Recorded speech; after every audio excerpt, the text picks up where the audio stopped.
saya Olivia Eka Syafitri dengan NIM 20031022119. Saya Vivian Sugita Nurjayani dengan NIM 20031022110.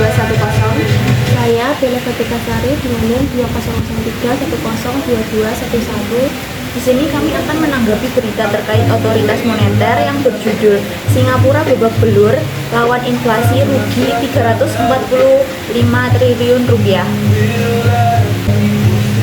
Menurut berita yang saya baca, Singapura mengalami inflasi tinggi hingga Maret 2023 yang kerugiannya mencapai 30,8 miliar rupiah.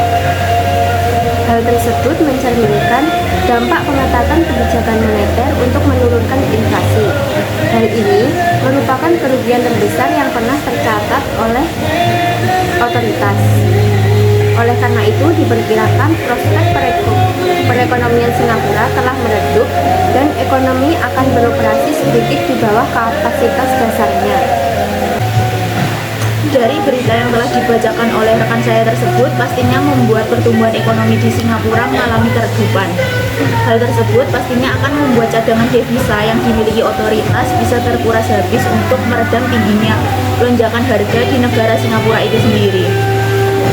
Nah, sebagian besar kerugian yang tercatat tersebut diperuntukkan untuk melakukan stabilisasi nilai tukar dan sebagian untuk membersihkan kelebihan likuiditas dalam sistem perbankan, dan inflasi pastinya jelas akan memuncak. Dengan munculnya berita terkait Singapura yang babak belur dalam melawan inflasi hingga mengalami kerugian sebesar 345 triliun rupiah, pastinya membuat bank-bank sentral di seluruh dunia memulai kampanye untuk meredam dampak kenaikan harga setelah adanya berita tersebut. Terlebih lagi adanya invasi Rusia ke Ukraina sejak tahun lalu yang telah mengganggu pasokan minyak dan gas di seluruh dunia, sehingga banyak bank-bank sentral yang kemudian menaikkan suku bunganya dalam melawan inflasi tersebut. Dengan terjadinya inflasi di negara Singapura, pastinya pemerintah membuat langkah-langkah dan kebijakan, namun tidak seperti kebijakan pemikiran bahwa menaikkan suku bunga secara agresif menjadi solusi yang dianggap paling ampuh dalam menekan lonjakan inflasi yang cukup tinggi. Nah, solusinya untuk menaikkan suku bunga itu rupanya bukan menjadi pilihan utama bagi sebagian negara, termasuk negara Singapura itu sendiri.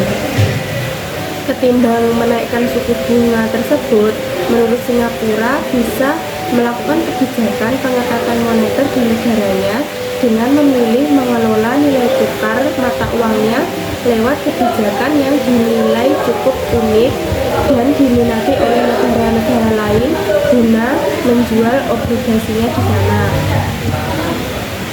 Langkah ini sendiri bisa dipilih mengingat Singapura merupakan negara kecil namun dengan perekonomian yang terbuka, sehingga ekspor bruto serta impor barang dan jasanya itu lebih dari 300% dari produk domestik bruto yang dimilikinya. Bahkan hampir 40% dari setiap nilai dolar Singapura yang dibelanjakan di dalam negeri digunakan untuk impor.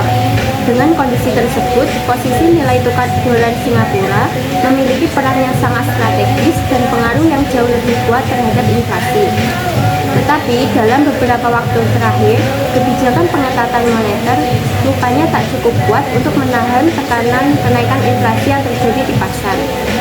Faktanya, meski dengan sejumlah kebijakan pengetatan yang telah diambil, berdasarkan data keuangan yang telah dirilis pemerintah Singapura, inflasi berdasarkan Consumer Price Index di negara tersebut melonjak secara tahunan.